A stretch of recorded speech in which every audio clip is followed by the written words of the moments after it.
Welcome to the channel. Welcome to another video. Today we're talking fast, talking furious, talking Marvel again, talking WandaVision, why I loved it, what sets it apart from the rest of Marvel, and why Act 3 was such a letdown. Let's go. I loved WandaVision, especially the first and second acts. About that Act 3 structure, if looking at WandaVision like a very long movie, episodes 1 through 7 represent Acts 1 and 2. Episodes 8 and 9, which are longer in runtime, over 45 minutes each, make up Act 3. This reveals a pretty equally time-weighted 3-act structure. Anyway, Act 3 is weak, and there's a reason for it. The Marvel Cinematic Universe is superhero movies. Each and every movie has action-adventure, fantasy, and science fiction attributes, but it is ultimately a series of hero movies, which mostly combine the action-adventure and fantasy genres. Out of all the listed genres, the thing it is the least is science fiction. WandaVision, though, is science fiction, or at least the first 2 acts were science fiction. This explains why Act 3 didn't work, which we'll get to later. But first, a few hundred words on what science fiction is and what makes it different from fantasy, action-adventure, and superhero movies. Science fiction is, according to a widely quoted definition by Damon Francis Knight, what we point to when we say it. Very funny, but for real, what is science fiction? Another widely quoted definition, this one by Robert Heinlein, states that science fiction is a realistic speculation about possible future events based solidly on adequate knowledge of the real world, past and present, and on a thorough understanding of the nature and significance of the scientific method. Aha, that's what I was looking for, the scientific method. To me, that is the distinguishing feature. You won't find this in Marvel movies, DCEU movies, or Star Wars movies, but you will find it in Star Trek.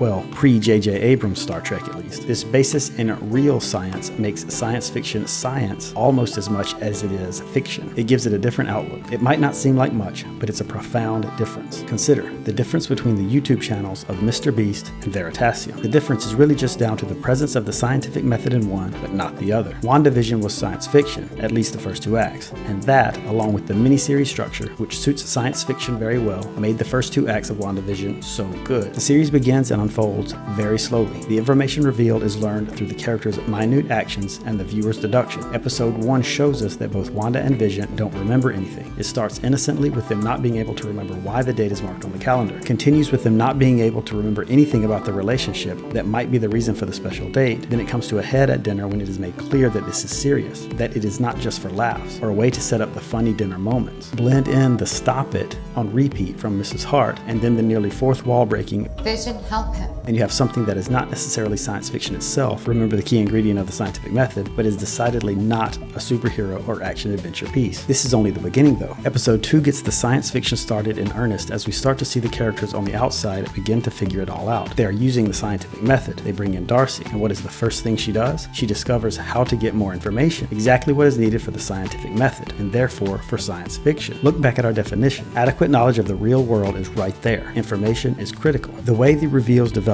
keep it science fiction. No one reveal is truly game-changing. No huge turning points or any of the massive character or hero moments that you see in superhero, action-adventure, fantasy, or space opera works. Take Wanda's and Vision's discussion at the end of episode 5. Vision has slowly come to a realization, but it doesn't change much. Just another seed, another detail. This is the slow burn of science fiction. WandaVision was a very good science fiction miniseries through episode 7. I call the close of episode 7 the end of Act 2, but ultimately it was only an attempt at true science fiction. WandaVision pivots in Act 3 to give us a superhero movie final showdown and ending rather than a true science fiction resolution. Instead of trying to break that down myself, it's best to hunt for a counterexample. What better place to look than Star Trek, some dedicated science fiction. Specifically, let's look at Star Trek The Next Generation Season 3, Episode 3, titled The Survivors. The difference is in the ending. In this episode of The Next Generation, the Enterprise responds to a distress signal from Delta Rana 4 to find the planet's surface completely destroyed by an alien attack, except for a small plot of land with 1 house and 2 human survivors. It later turns out that the plot of land and house did not survive, and that Kevin, the male survivor, is not human at all, but an incredibly powerful and immortal energy-based being. Heartbroken by the death of his human wife in the alien attack, Kevin created the illusion of the land and house and even recreated his wife from his memories. Also, in his pain, Kevin killed the entire species of aliens that brought the destruction of the planet. He also inflicts great anguish on Counselor Troy to prevent her from discovering him. I hope this sounds familiar. The parallels are obvious. Kevin and Wanda both both lose someone. Then, stricken with grief, impose pain and suffering on others to get a version of what they lost back. They even build houses for themselves. This is through Act 2, as it were,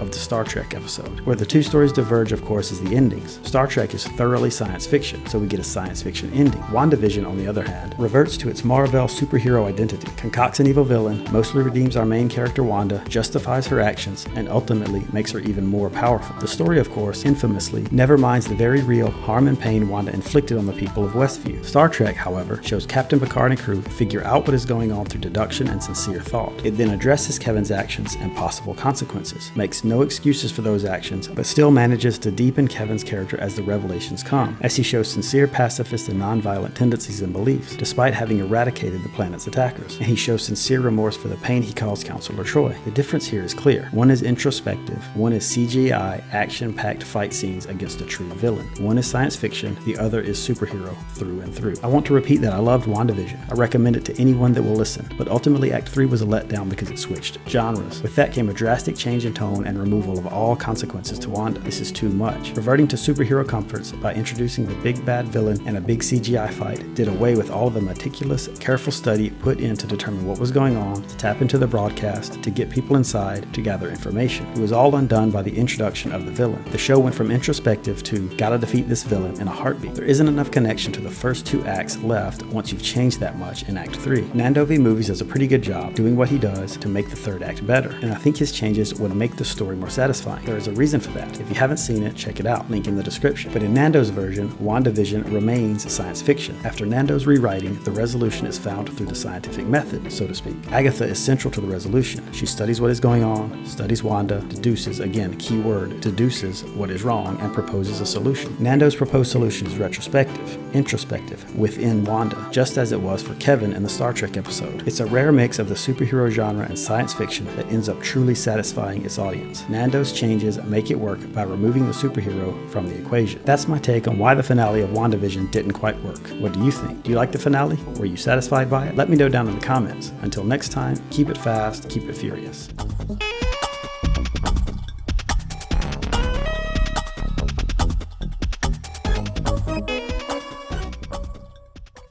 How it ended, the part about